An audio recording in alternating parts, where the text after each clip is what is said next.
ખૂબ ઉત્સવ મનાવ્યો.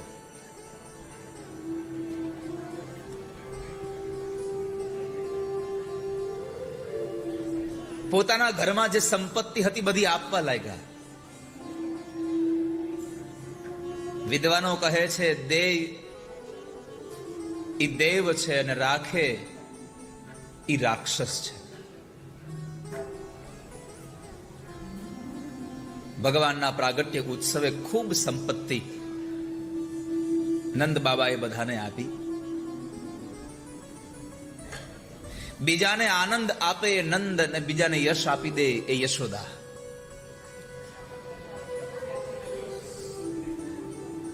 નંદ અને યશોદા સૌને આનંદ કરાવતા હતા.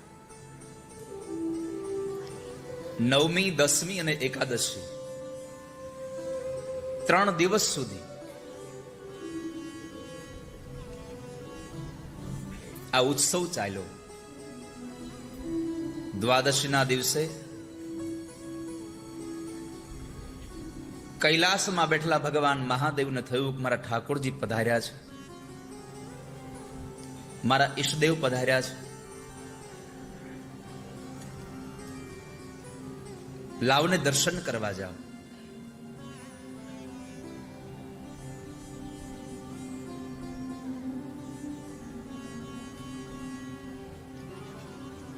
પણ વિચારે છે કે દર્શન કરવા જાઓ, પણ બાળક નાનું છે હજી તો.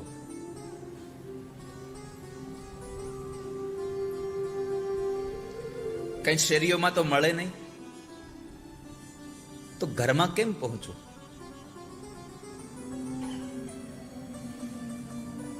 આવું ભગવાન મહાદેવ વિચારતા હતા.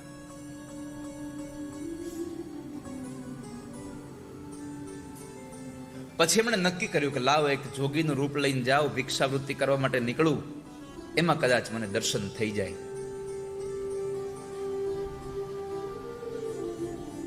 તો ભગવાન મહાદેવ તૈયાર થયા. નંદી આદિ ગણો કહે છે પ્રભુ અમને લઈ જાઓ સાથે, અમારે આવવું છે. ભગવાને કહ્યું કે નંદી બધા સાથે જશું ને તો કોઈને દર્શન નહીં થાય. એક કામ કરો, હું પેલા જઈને આવું, પછી તમને જે માર્ગ બતાવું એ માર્ગે તમે જશો એટલે તમને પણ દર્શન થઈ જશે. નંદી ગણો કહે છે ભલે પ્રભુ, જેવી આપની આજ્ઞા, પણ જોજો હો અમે દર્શનથી વંચિત ન રહી જઈએ.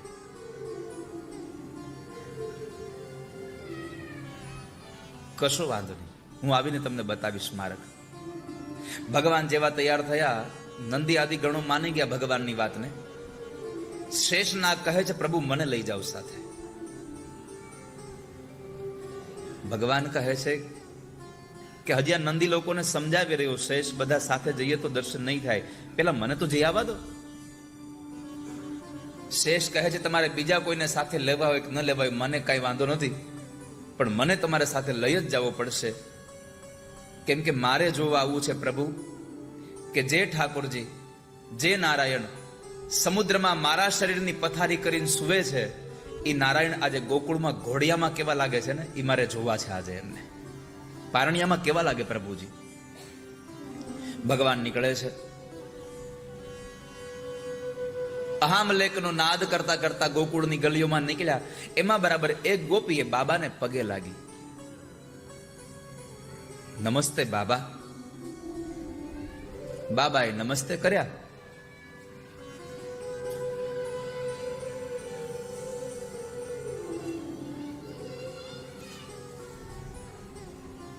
અને ગોપીએ સામે ચાલીને બાબાને રસ્તો બતાવ્યો કે હે બાબા, તમે તો કોઈ જ્યોતિષી હોય એવું તમારા વેશ ઉપરથી દેખાઈ આવે છે. બાબાના મનમાં બત્તી થઈ કે હા, જ્યોતિષી બનવામાં કદાચ દર્શન થઈ જાય, જોશ જોવડાવવા લઈ જાય અને દર્શન થઈ જાય. તમે જોયું અહીંયા તમને સંદેશો મળ્યો એક કથાનો. ભગવાન મહાદેવ ભગવાનના દર્શન કરવા માટે થઈને એક સારો સંકલ્પ લઈને નીકળ્યા. એની પાસે કેમ પહોંચવું એનો માર્ગ નહોતો. ગોપીએ રસ્તો બતાવ્યો કે તમે જ્યોતિષી છો, આ કથા આપણને એક ઉપદેશ કરે છે કે તમે સારા કામ માટે નીકળશો તો પછી આગળનો રસ્તો ખોલવાની જવાબદારી ઠાકોરજીની બની જશે. તમે ખાલી ચાલવાનું ચાલુ કરી દો.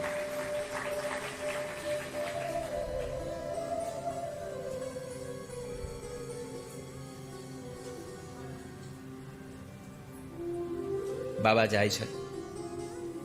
ગોપી કહે છે હા, બાબા કહે છે હા હું જ્યોતિષી છું. ગોપી કહે છે બાબા તમને કોઈ દી જોયા તો નહીં? તો કહે હજી પહેલી વખત આવ્યો છું, સાધના કરીને સીધો જ અહીંયા આવ્યો છું. એમ તો એક કામ કરો ને, અમારા જશોદામાની ઘરે એક દીકરાનો જન્મ થયો છે, એના જોશ જોઈ દેશો. બાબાના મનમાં મંડ્યા ફટાકડા ફૂટવા. આ તો જોતું તું જડી ગયું, ભાવતું તું વૈદ્ય બતાવ્યું. ચાલો, અરે હાલો હાલો, અમારું તો એ જ કામ છે. બાબાને લઈને ગોપી આવે છે માં યશોદાના આંગણે. આંગણું બહુ મોટું હતું એટલે કહ્યું બાબા તમે ઉભા રહો, હું મારી યશોદામાને બોલાય આવું. બાબા ઉભા રહ્યા.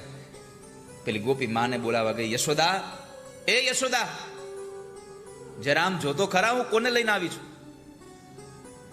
માં યશોદા ઓરડામાં કામ કરતા હતા એટલે જરા કહ્યું ગોપી જરા ધીમે બોલ, મારો છોકરો સૂતો છે, જાગી જશે ને તો કામ નહીં કરવા દે મને. અને આટલી બધી બૂમાબૂમ કેમ કરે છે? કોને લઈ આવી છે? અરે માં, હું એક બાબાને લઈ આવી છું, જ્યોતિષીને. હાલો આપણે તમારા છોકરાના લાલાના જોશ જોડાવી લઈએ. માના હાથમાં જે કામ હતું એ હાથમાંથી કામ મૂક્યું અને કીધું ચાલ આપણે જોશ જોડાવી લઈએ. માં ગોપીની સાથે બહાર આવ્યા, પણ જેવા આંગણામાં આવીને બાબાને જોયા માની આંખો ફાટી ગઈ. ગોપીને પૂછ્યું કે તું કોને લઈ આવી છું? મારે જોશ નથી જોડાવા હો, આનો વેશ તો જો. કદાચ નહીં મારો છોકરો આને જોવે અને ડરી ગયો તો? ગોપી કહે છે કામ કરો, હું બાબાને ના પાડી દઉં છું, તમે થોડીક દક્ષિણા આપી દો એટલે હમણાં બાબા વ્યા જશે. માં યશોદાજી એક સોનાનો થાળ ભરી અને લઈને આવ્યા. ગોપી આવીને બાબાને કહ્યું બાબા ક્ષમા કરજો હો, તમને અહીંયા લઈ આવી, પણ અમારે જશોદામાનો છોકરો અત્યારે સૂતો છે એટલે અત્યારે જોશ નથી જોડાવા, પણ જ્યારે જોશ જોડાવાશે ત્યારે તમને બોલાવી જશું. બાબા કહે છે એક રસ્તો મળ્યો તો એ નિષ્ફળ ગયો. માં યશોદા સોનાનો થાળ ભરીને લઈને આવ્યા છે.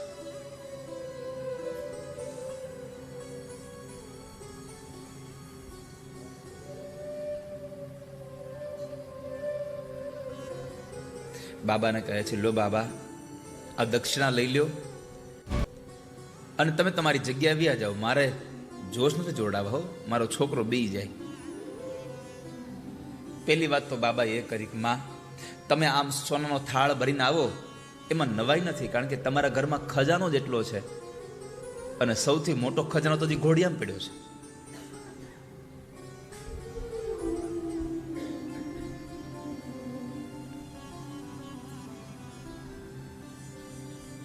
માં બાબાને દક્ષિણા લઈ લેવાનું કહે છે. બાબા દક્ષિણા લેવાની ના પાડે છે, પણ બાબાએ એક અંતિમ સમયે ભગવાન મહાદેવ અંતિમ સમયે એક સરસ વાત કરે છે કે લાવ કહી જ દઉં કે હું અહીંયા કોઈના જોશ જોવા નથી આવ્યો, હું તો તારા છોકરાને જોવા આવ્યો છું. કારણ કે આ દુનિયામાં કપટ કરે કૃષ્ણ પ્રાપ્ત ન થાય કોઈ દિવસ. જ્યાં કપટ હશે ત્યાં કૃષ્ણ નહીં હોય. એટલે બાબાએ ચોખટથી કહી દીધું કે માં મારે તમારી દક્ષિણાની જરૂર નથી, મારે તમારા છોકરાને જોવો છે, એકવાર મને તમારો છોકરો દેખાડી દો એટલે હમણાં વયો જાઓ. માએ કહ્યું બાબા આજે જોવા નહીં મળે, કાલે નહીં મળે, તમારે દક્ષિણા લેવી હોય તો ભલે, ન લેવી તો ભલે.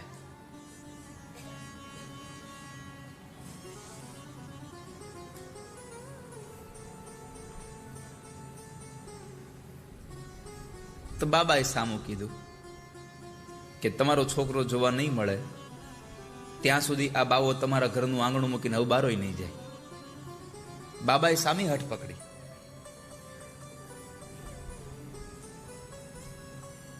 બાબાએ તો નંદ બાબાના આંગણામાં ત્રિશુલ ખોડી દીધું, ડમરૂનો હામલેખનો નાદ કર્યો અને પછી પોતે પદ્માસન વાળી આંખો બંધ કરી અને ઠાકોરજીને પ્રાર્થના કરી,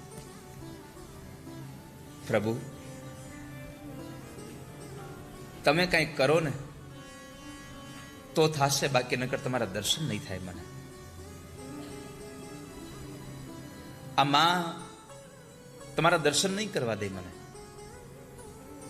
તમે કંઈક કરો.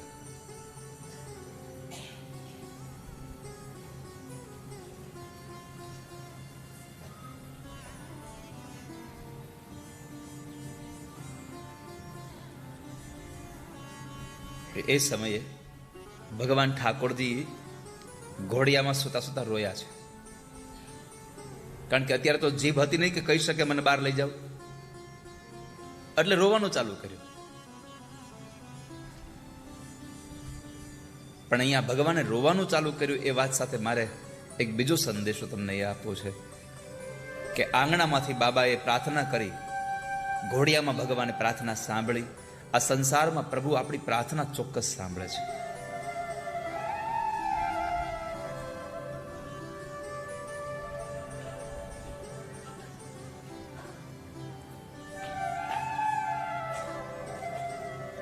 તમારા અંતરમાંથી પ્રાર્થના નીકળે તો ઠાકોરજી સાંભળી રહ્યા છે.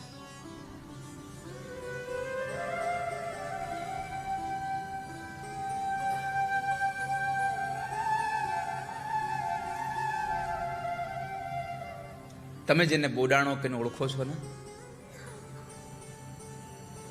ડાકોર ગયા છો ને બધા,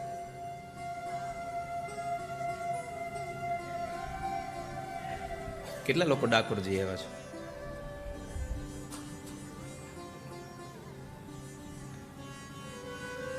ડાકોરમાં જે ભગવાન બિરાજે છે એ ભગવાનને બોડાણા લઈ આવ્યા છે.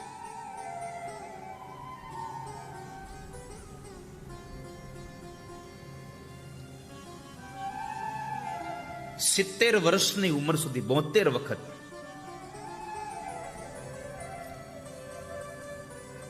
બોડાણા ચાલીને ડાકોરથી દ્વારકા જાય.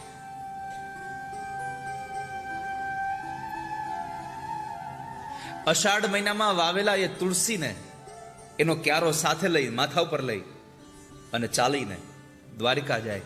દ્વારિકાના નિજ મંદિરમાં જઈ અને એ તુલસીના પત્રને ચૂંટી અને ઠાકોરજી સામે બેસીને એની માળા બનાવે અને એ માળા ઠાકોરજીને પહેરાવડાવે. એનો ક્રમ હતો. પણ ઉંમર થઈ ગઈ, શરીર કામ કરતું બંધ થવા લાગ્યું. હવે આટલું બધું ચલાય એમ હતું નહીં.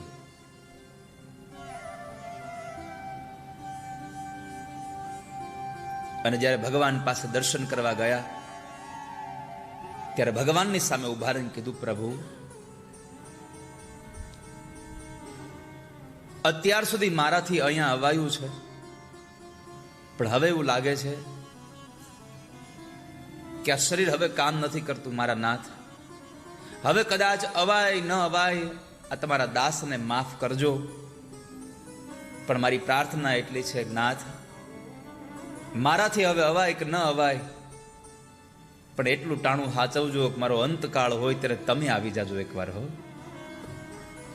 એકવાર તમે આવજો. સમય મારો સાધ જેવાલા, કરું હું તો કાલાવાલા.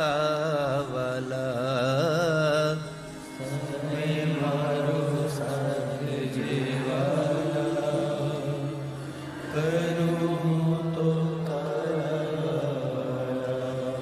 સમય મારો સાધ જેવાલા, કરું હું તો કાલાવાલા.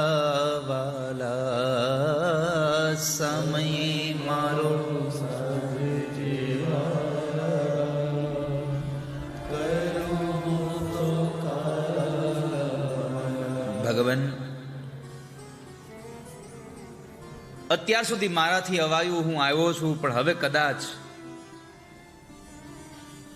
હું ન આવી શકું તો નાથ તમે આવી જાજો હો. અંત સમય મારો આવશે ત્યારે નહીં રહે દેહનું ભાન. અંત સમય મારો આવશે ત્યારે દેહનું નહીં રહે હો. અંત સમય મારો આવશે ત્યારે દેહનું નહીં રહે ભાન.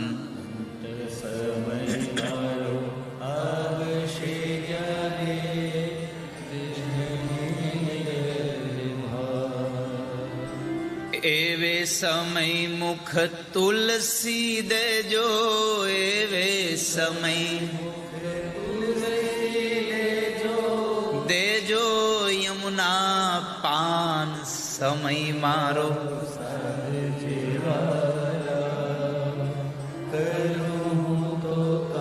પરમાત્માને એટલું કહેજો કે નાથ બીજો કોઈ સમય સાચવો કે ન સાચવો, પણ મારી પ્રાર્થના એટલી છે જ્યારે મારો અંતકાળ આવે ત્યારે મારી સામે આવીને ઉભા રહેજો. સદૈવ ભગવાન મારી સામે આવજો.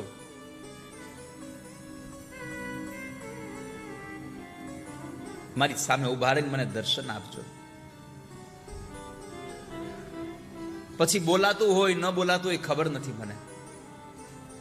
બોડાણો ભગવાનની સામે ઉભા રહીને ઠાકોરજીને ભગવાન દ્વારિકાનાથને કહે છે, પ્રભુ હવે તમે આવજો હો. હવે બોડાણો નહીં આવે. અને મંદિરમાંથી અવાજ આવ્યો છે, બોડાણા હજી એકવાર આવજો, હજી એકવાર આવજો. અને આવો ત્યારે ખાલી હાથે ન આવતા, જ્યારે આવો ત્યારે બળદગાડું લઈને આવજો. હવે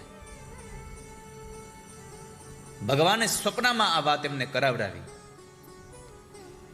બોડાણાએ ઘરે આવીને પોતાની પત્નીને કીધું, સાંભળ્યું, મેં ભગવાનને કહ્યું કે હવે મારાથી નહીં અવાય, કારણ કે આ શરીર કામ નથી કરતું. તો આપણા ઠાકોરજી એમ કહ્યું છે, બોડાણા હજી એકવાર આવજો, અને હવે આવો ત્યારે બળદગાડું લઈને આવજો. પણ આપણે બળદગાડું ક્યાંથી લઈ આવશું? આપણી પાસે તો છે નહીં.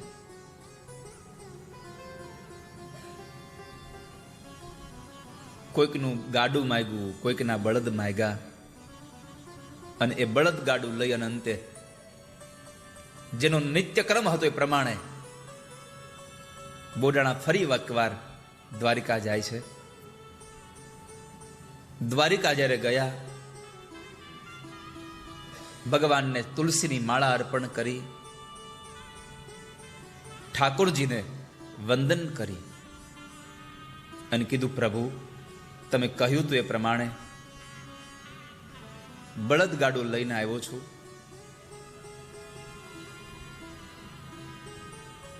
દર્શન કરીને પોતે સૂઈ જાય છે. ભગવાને એને એક ભાસ કરાવ્યો અને કહ્યું કે બોડાણા મંદિર બંધ થાય ત્યારે આવજો. કોઈને ખબર ન રહે એમ આવજો. અને જેમ જેમ ભગવાન આજ્ઞા કરતા ગયા તેમ તેમ બોડાણા કરતા ગયા. અને આપણે સૌ કથાથી વાકેફ છીએ કે જ્યારે નીકળવાનો સમય થયો ત્યારે બોડાણાની સાથે ભગવાન નીકળ્યા.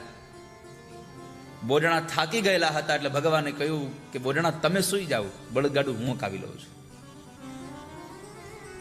તમે સૂઈ જાઓ. અને પરમાત્માએ દ્વારકાથી બળદગાડું ચલાવી. જે બોડાણો 2-5 દિવસે બળદગાડું લઈને દ્વારકા પહોંચ્યા હતા, એ જ મારો નાથ એક રાત્રિમાં સવાર થાય એના પહેલા દ્વારકાથી બળદગાડું ડાકોરમાં પહોંચાડી દીધું. કેમ? બોડાણાએ એટલું જ કીધું, પ્રભુ હવે તમે સમય સાચવી લેજો. અને આ દુનિયામાં આપણો સારો કે ખરાબ સમય કોઈ સાચવવા વાળું હોય તો આપણો નાથ છે, આપણો પ્રભુ છે.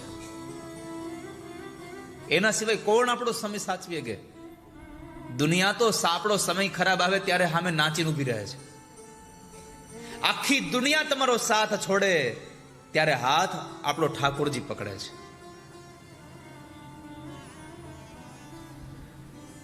ભગવાન આ જીભ જ્યારે પરવશ બની જાય ત્યારે મારા ઉપર કૃપા કરજો. આ જીભને જેટલા સ્વાદ લેવા હોય એટલા લેવા દેજો, પણ આ જીભ પાસે એટલું કરાવજો કે જ્યારે મારો અંતકાળ હોય ત્યારે મારા મોઢામાં ગોવિંદનું નામ હોય. બિલ્વમંગલ પોતાના સ્તોત્રમાં કહે છે કે હે જીભ, તારે જેટલા રસાસ્વાદ માણવા હોય એટલા માણી લે, મારી ના નથી તને, પણ મારા ઉપર એટલી કૃપા કરજે ને જ્યારે મારો અંતકાળ આવે ને, જ્યારે યમના દૂત મારી સામે દંડ લઈને ઉભા રહે ત્યારે બીજું કંઈ ન કરીશ, ત્યારે એટલું કહેજે હે ગોવિંદ, હે માધવ, હે દામોદર,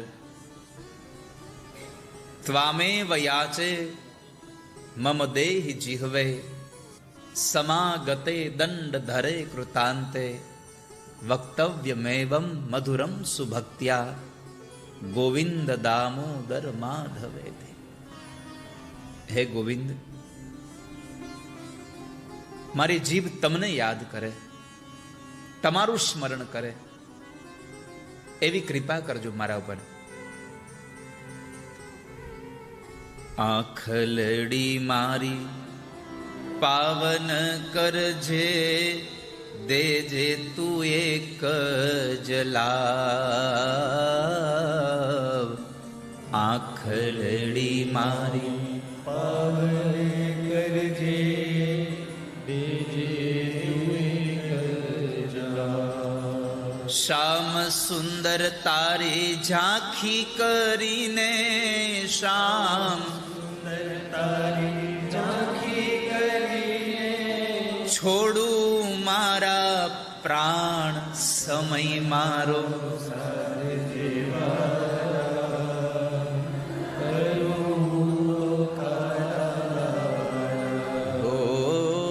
સમય મારો સાધ જેવાલા.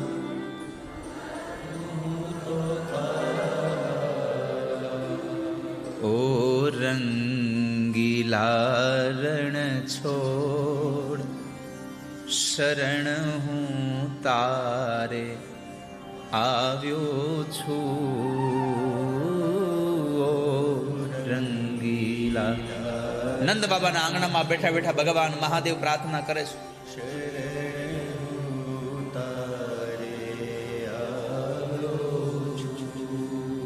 ઓ રસ ભીનારણ છોડ, શરણ હું તારે આવ્યો છું.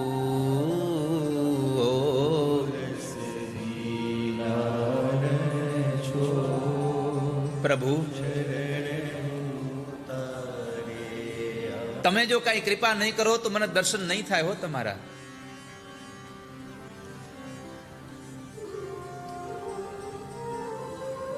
ભગવાને રડવાનું શરૂ કર્યું.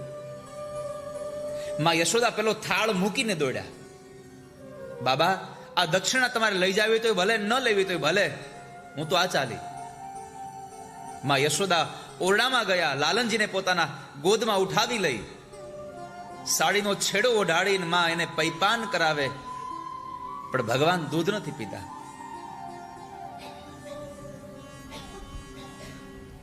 માં એ ફરી વાર એને પારણિયામાં નાખીને ભગવાનને પોઢાડે છે, ભગવાનને હિચકાવે, ભગવાનના ગીત ગાય. પણ પરમાત્મા છાના રહેતા જ નથી.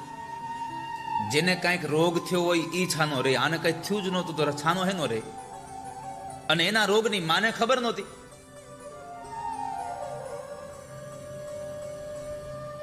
એવા સમય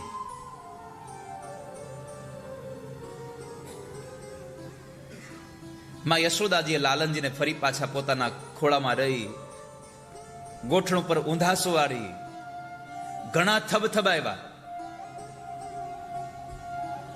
છાનું રહેવાનું નામ ન લે.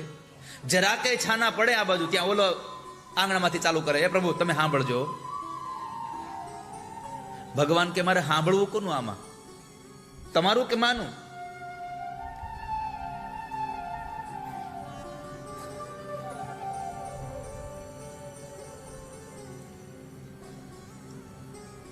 પ્રભુ રડતા હતા.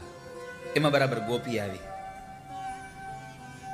ગોપી આવીને માને કહે છે, હે માં, આ લાલો આટલું બધું કેમ રડે છે?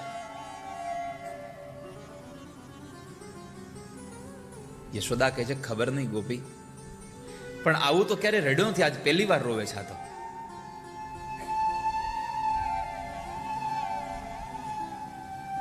ગોપીએ વળી પાછી માને કીધું કે એમાં આને નજર તો નહીં લાગી હોય ને?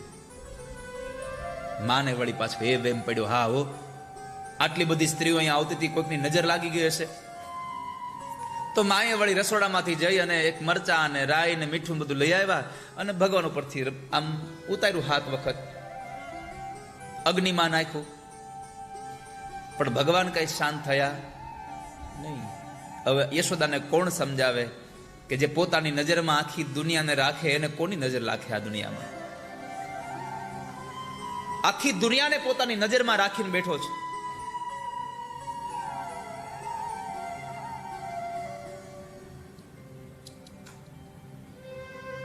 ગોપી કહે છે, અને ભારે નજર લાગે છે. વળી માએ એક પાણીનો કળશ ભરી ભગવાન ઉપરથી ઉતાર્યું, ચોકમાં રેડી આવ્યા, કઈ અસર ન થઈ. ગોપીએ કહ્યું કે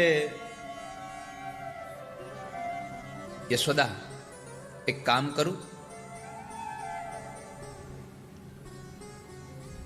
પેલા બાબા હજી બેઠા છે, એને પૂછી જો, એને કદાચ આવું નજર બજર ઉતારતા આવડતી હોય.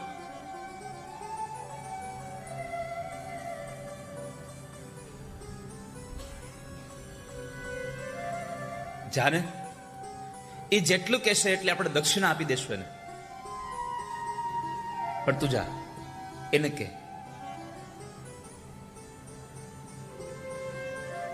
ગોપી આવે છે બાબા પાસે, બાબાને આવીને કીધું, બાબા નમસ્તે. બાબાએ વળી આંખો ખોલી, નમસ્તે. હે બાબા, તમને કઈ જંતર મંતર ફાવે છે?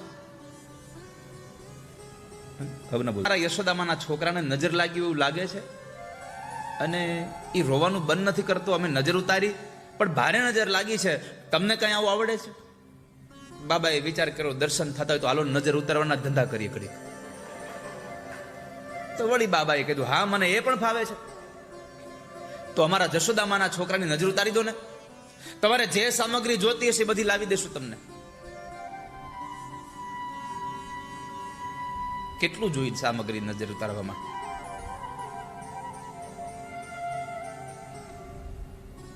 લાલ મરચા જોઈ સુકાઈ ગયેલા, જાડું મીઠું જોઈ, રાય જોઈ, હનુમાનની મળી જોઈ, 4 ચોકની ધૂળ જોઈ, ગાયનું છાણ જોઈ, હામણાની હળી જોઈ, કાસાનો વાટકો જોઈ, પાણીનો કળશ જોઈ, લોખંડની ખીલી જોઈ.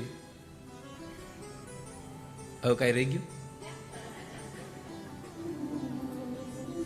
આ બધું તમને લાવી દેશું અમે. બાબાએ કીધું, આ બધી વસ્તુની જરૂર નથી મારે. તો જેને નજર લાગી છે ને લઈ આવો.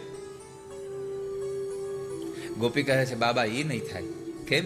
તો કહે છે, અમારી યશોદા માળીએ કહ્યું છે કે તમારે દક્ષિણા જેટલી લેવી હોય એટલી લઈ લો, પણ મારો છોકરો બહાર નહીં આવે, તમે નજર એમને ઉતારી દો. ભગવાને કીધું, પણ દર્દી બહાર ન આવે તો જોયા વગર રોગ શું છે કેમ ખબર પડે? એને બહાર લઈ આવો તો નજર ઉતરે. નજર ઉતારી દો, પાક્કું છે, કારણ કે નજર ઉતારવામાં હું ગોલ્ડ મેડાલિસ્ટ છું. આવું બાબાએ કહ્યું, હું ગોલ્ડ મેડાલિસ્ટ છું.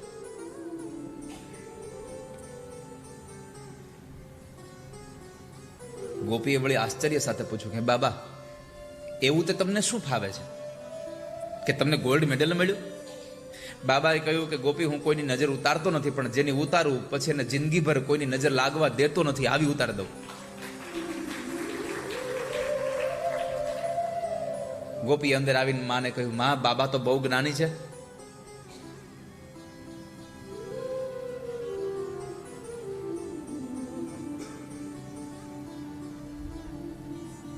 બાબાને બધું જ આવડે છે, પણ એને એમ કહ્યું કે તમે છોકરાને બહાર લઈ આવો તો નજર ઉતારી દો. માને જીવ હાલતો નહોતો લઈ જતા, અને બીજી બાજુ માને થતું હતું કે આ છોકરો રોયા બહુ કરે છે, એટલે માએ સફેદ વસ્ત્રમાં લાલનજીને વીંટળાવી અને તેડીને ભગવાનને લઈને બહાર આવ્યા. આંગણામાં માં યશોદા આવે છે. ભગવાન રોતા રોતા માના હાથમાં આવે છે. અહીંયા ઠાકોરજી હસે છે, કહો હવે આવ્યા પ્રભુ આવ્યા લો. ભગવાન મહાદેવજી હસતા હતા, પણ જેવા નજીક આવ્યા અને માના હાથમાં ઠાકોરજીએ લાલનજી આમ જરા મોઢું ફેરવ્યું.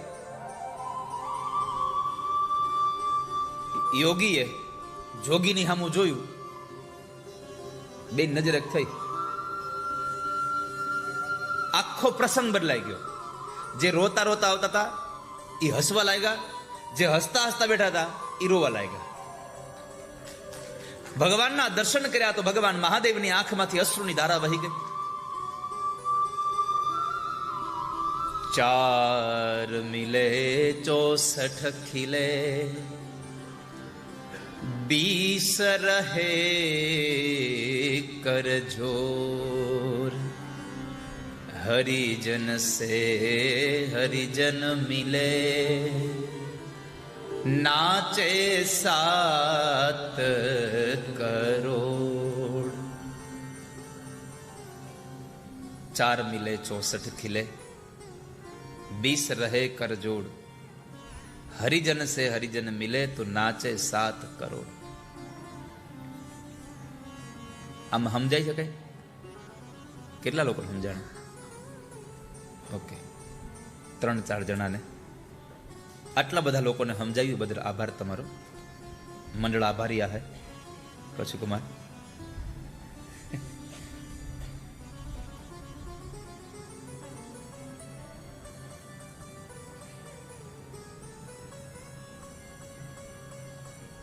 તો 4 મિલે 64 ખીલે. કેતનભાઈ, 4 મિલે 64 ખીલે શું થાય?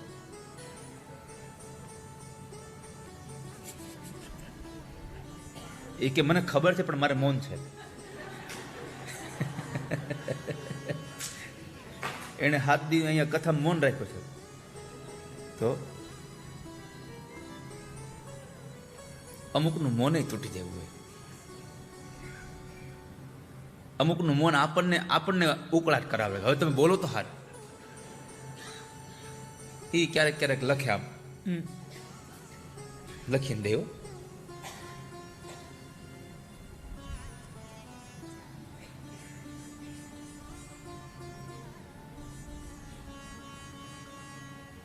ચાર મિલે 64 ખીલે.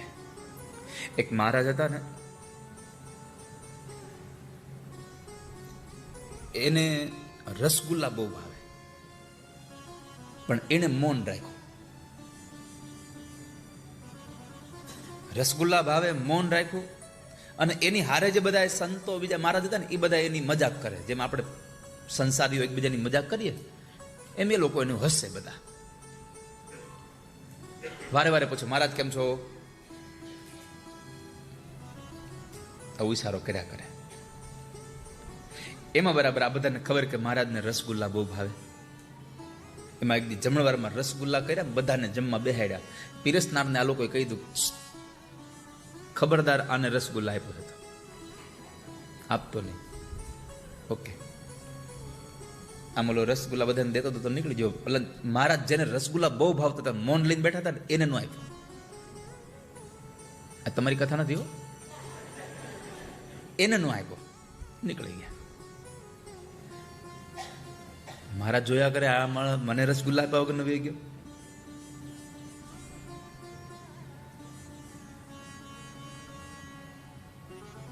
તો ઓલો આમ રસગુલ્લા આપીને આમ પાછો આવ્યો ને ડોલ લઈને. ઓલાને ખબર હતી આપવાનું નથી, એટલે એને શું કીધું, મને ખબર છે નહીં આપો તો તમારી થાળીમાં, ચિંતા કરો માં કે.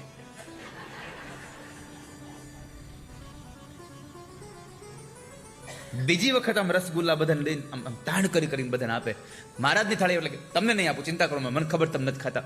મહારાજ કે દે ને અહીંયા પરાણે માગી દે. ત્રીજી વખત રસગુલ્લા દેવા આવ્યો, ઓલા બધા મહારાજ સામે ઉભો બધા જ કાઢે કરે, હું મહારાજની ખેંચતા થાવ. ત્રીજી વખત આમ રસગુલ્લા નીકળ્યા, મહારાજથી રહેવાયું નહીં.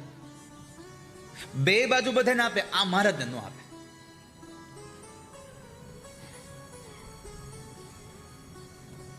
મહારાજે ત્રીજી વખત ઓલાનો હાથ પકડીને કીધું, એલા બધાને દેશો, મને કેમ નથી દેતો? ત્યાં ઓલા બધા મહારાજ બોલે, એ મહારાજ તમારે તો મૌન છે ને? અરે અરે અરે અરે બોલાઈ ગયું, લ્યો. આપણું મૌન આવું હોય. 4 મિલે 64 ખીલે, 20 રહે કરજો. ઘણી વખત મૂંગા મૂંગા જમવામાં માથાકૂટ થઈ જાય.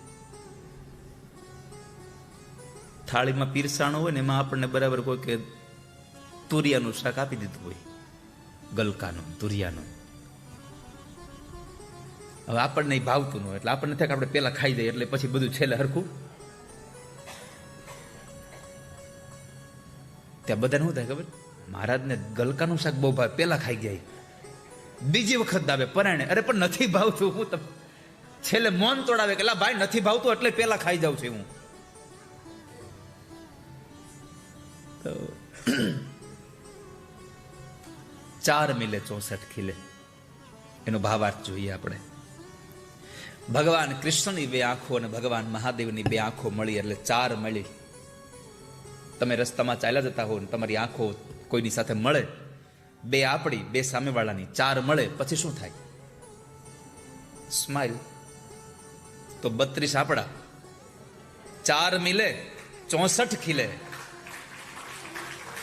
પછી દૂરથી જ આપણે કહીએ 20 રહે. 10 આંગળા આપણા, 10 આંગળા 20 રહે કરજોડ. અને પછી આમ કરતા કરતા નજીક જઈએ અને પછી એકબીજાને ગળે મળીએ એટલે 3.5 કરોડ રૂવાડા આપણા અને 3.5 કરોડ રૂવાડા સામેવાળા માણસના ઊભા થઈ જાય. હસે 7 કરોડ. 4 મિલે 64 ખીલે, 20 રહે કરજોડ. હરિજન સે હરિજન મિલે તો નાચે 7 કરોડ. ભગવાન કૃષ્ણ અને ભગવાન મહાદેવની આંખ મળી. ભગવાન મહાદેવે રોવાનું ચાલુ કર્યું, ભગવાન કૃષ્ણએ હસવાનું ચાલુ કર્યું. માં મનમાં વિચારે છે, બાબા જ્ઞાની કેટલા છે, હજી તો નજર ઉતારી નથી ત્યાં તો મારો છોકરો રોવાનું બંધ થઈ ગયો. અને બાબા દયાળુ કેટલા છે, મારા છોકરાનું ઈ પોતે રોવે છે. પણ માં તને ખબર જ નથી, આ 2 એકના એક છે. આ તો બધી લીલા ચાલી રહી છે, તને ખબર નથી. માએ ના પાડી એકવાર કે ના હો બાબા, તમારા ગળામાં સાપ આટા મારે છે, નહીં મારા છોકરાને કંઈક થઈ ગયું તો મારે શું કરવું? અરે માં કાંઈ નહીં થાય, લાવો ને. ભારે અહીંયા માએ લાલનજીને ભગવાનના હાથમાં આપ્યા. ભગવાન પોતાના ખોળામાં રાખી અને ઠાકોરજી આંખ બંધ કરી દીધી. શ્રી કૃષ્ણ શરણમ મમ, શ્રી કૃષ્ણ શરણમ મમ મંત્ર જાપ લાગી ગયો. અને આ બાજુ ખોળામાં પડ્યા પડ્યા આને હક થાય નહીં. નાના એવા હાથ અને પગને ઉછાળતા ઉછાળતા પેલા શેષનાગને પકડે છે. શેષનાગ પણ ભગવાનની માથે મંડરાયો.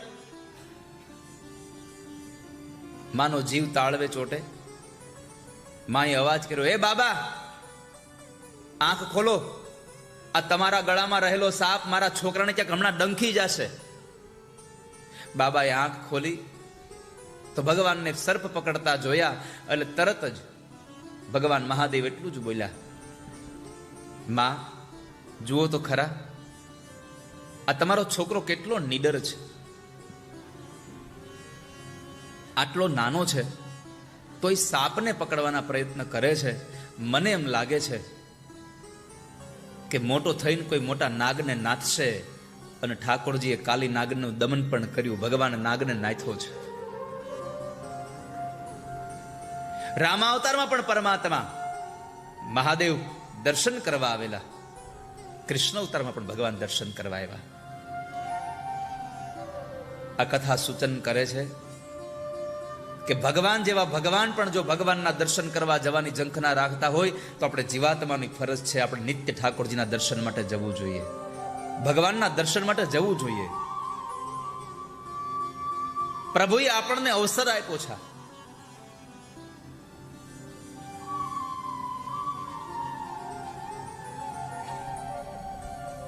પરમાત્માના દર્શન માટે જજો.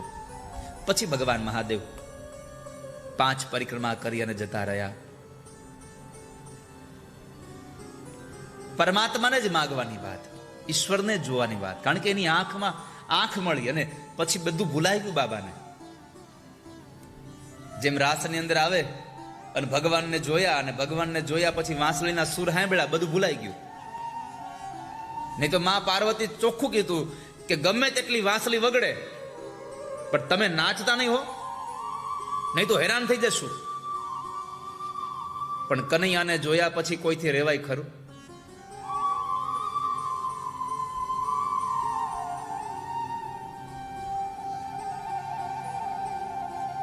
આ દુનિયામાં ભગવાન એક વખત જોવા મળી જાય પછી શું જોઈએ આપણે સંસારમાં? પ્રભુ મળી જાય.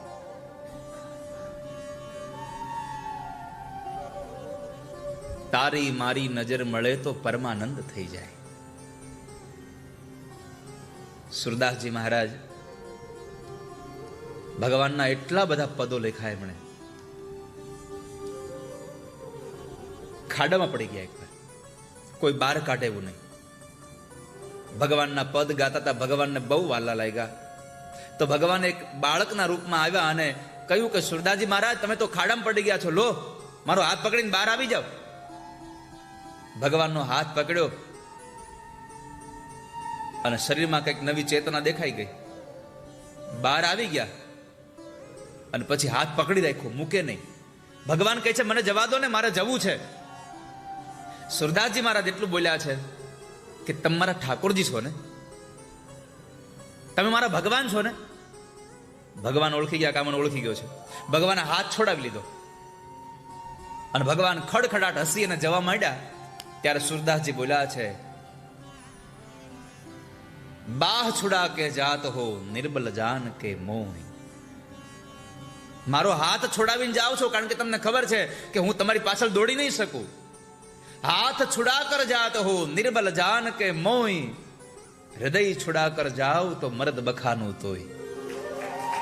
મારું હૃદય છોડાવીને એકવાર જઈ શકો તો જાવ, લો.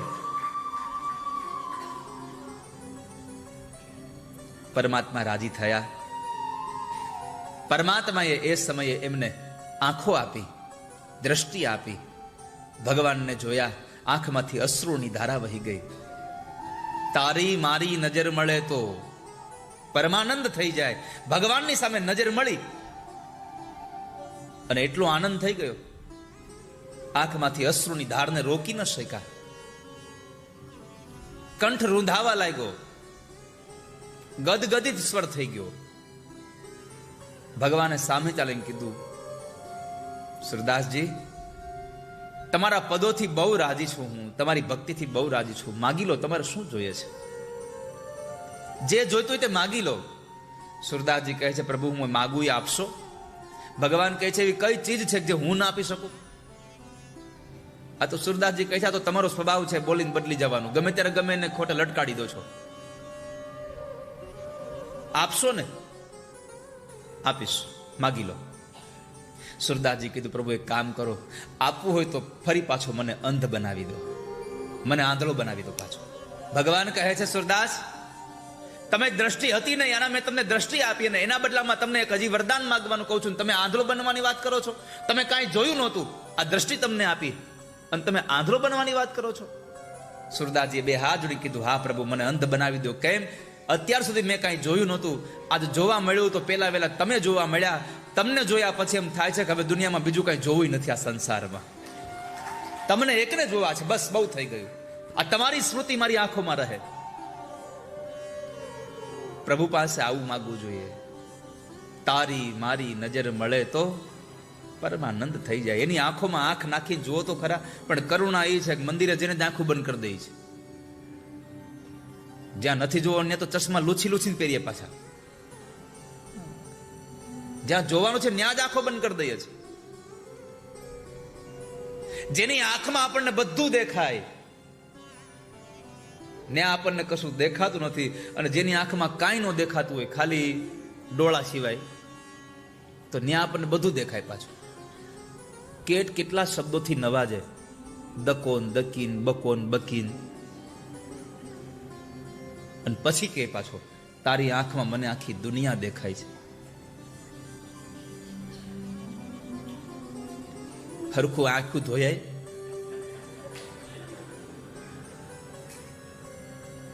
હા, એક છોકરો એની પ્રિયતમાને બગીચામાં બેઠો બેઠો કહેતો હતો, એને તો બહુ સારો શબ્દ વાપર્યો હતો, તમે સમજી લેજો એ બધું. મને તારી આંખમાં આખી દુનિયા દેખાય છે. ત્યાં ગામડાના એક દાદાએ કીધું, બેટા મારી ભેંસ ક્યારની ખોવાઈ ગઈ, ક્યાં છે કે ને તને આખી દુનિયા દેખાય છે? તો એમાં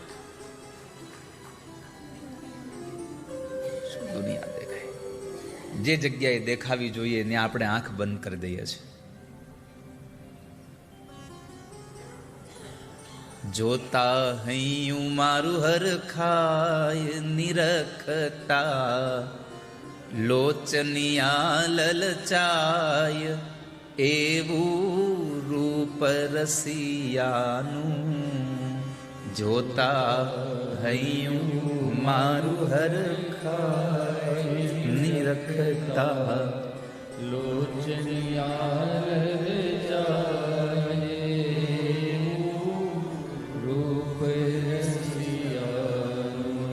પરમાત્માનું રૂપ એવું છે, ભગવાનની આંખોમાં આંખ નાખીને જુઓ તો આનંદ થઈ જશે. ભગવાન મહાદેવની કથા આપણને ઉપદેશો આપે છે, ભગવાનની સામે જોયા કરો, પરમાત્માના દર્શન કરવા માટે જાઓ, પ્રભુની પ્રાર્થના કરો. ચતુર્દશીનો દિવસ આવ્યો, ચૌદશ આવી. ચૌદશના દિવસે માસી પૂતના વિધાતાના લેખમાં મેખ મારવા માટે કંસની મોકલેલી રાક્ષસી. અધ્યાત્મ જગતમાં પૂતના એટલે અવિદ્યા છે. રામાવતારમાં પણ પહેલી વેલી ભગવાને તાડકાનો ઉદ્ધાર કર્યો. એક કહી બાણ પ્રાણ હરી લીન્હા, એક બાણ માર્યું અને તાડકાનો ઉદ્ધાર કર્યો. કૃષ્ણ અવતારમાં પણ પરમાત્માએ પહેલી વેલી પૂતનાને મારી છે. અવિદ્યા છે. ભગવાન કહે છે, જીવનમાંથી અવિદ્યાને મારશો તો બીજા નવા રાક્ષસો પેદા નહીં થાય. આ કામ, ક્રોધ, લોભ, મદ, મોહ, મત્સર, ઈર્ષા, આ બધું ક્યાંથી આવ્યું છે? અવિદ્યામાંથી પ્રગટ થયું છે. માટે સૌથી પહેલા એને મારવાના પ્રયત્ન કરો, એને મારો. ભગવાને એ પૂતના જે ભગવાનને મારવા આવે છે. કંસ એટલે અભિમાન, અભિમાન દ્વારા પ્રેરાયેલી આ રાક્ષસી એટલે અવિદ્યા, પૂતના.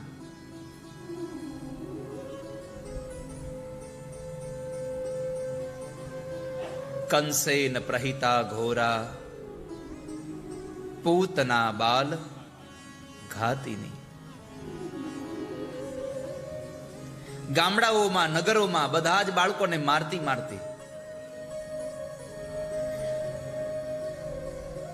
વ્રજમાં આવે, ગોકુળમાં આવે, નંદ બાબાના ઘરે આવે છે. साल 1954 में फ्लाइट नंबर 513 ने जर्मनी से ब्राजील के लिए उड़ान भरी थी। फ्लाइट में कई यात्री थे, मौसम साफ था। ઓરડાની અંદર એક ઢોલિયાની મધ્યમાં પડેલા ભગવાનને જોઈ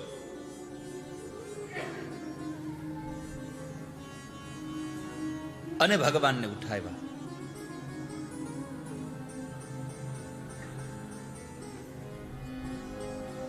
પરમાત્માને લઈ પોતાની છાતીએ લગાવેલું એ વિષ ભગવાનને પીવડાવે છે.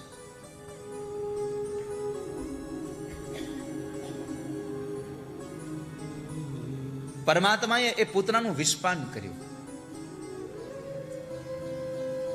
કેમ કે ભગવાનનો એક શબ્દ છે, પત્રમ પુષ્પમ ફલમ તોયમ.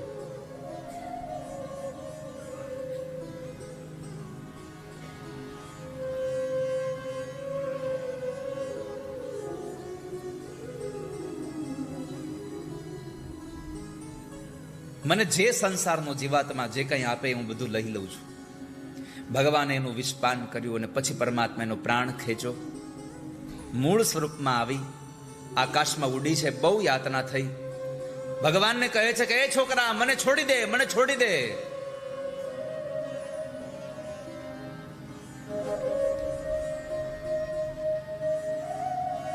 સા મુંચ મુંચાલ મિતિ પ્રભાષિણી નિષ્પીડ્ય માના ખીલ જીવ મરમણી. એ છોકરા મને છોડી દે, છોડી દે. આ બે વખત અહીંયા શબ્દ વાપરો, છોડી દે, છોડી દે, એક વાર નહીં. પેલો અર્થ એવો લઈ શકાય કે એમ કહે છે ચોક્કસપણે મને છોડી જ દે હવે. પણ બીજો અર્થ છે ક્યાંથી છોડવું? તો કહ્યું પૂતનાએ મને જન્મ અને મરણમાં બેમાંથી છોડાવી દે હવે. અને પરમાત્માનો સ્વભાવ છે કે પ્રભુ એના ભક્તોને છોડાવી દે છે. પણ અહીંયા ભગવાને જરા આડી વાત કરી. ભગવાન કહે છે કે પૂતના, મારો સ્વભાવ છે કે હું જિંદગીમાં પકડું નહીં, પણ પકડું પછી કોઈ દિવસ છોડું નહીં. અને બીજી વાત, હું તારી પાસે ક્યાં આવ્યો છું? તું મારી પાસે આવી હતી.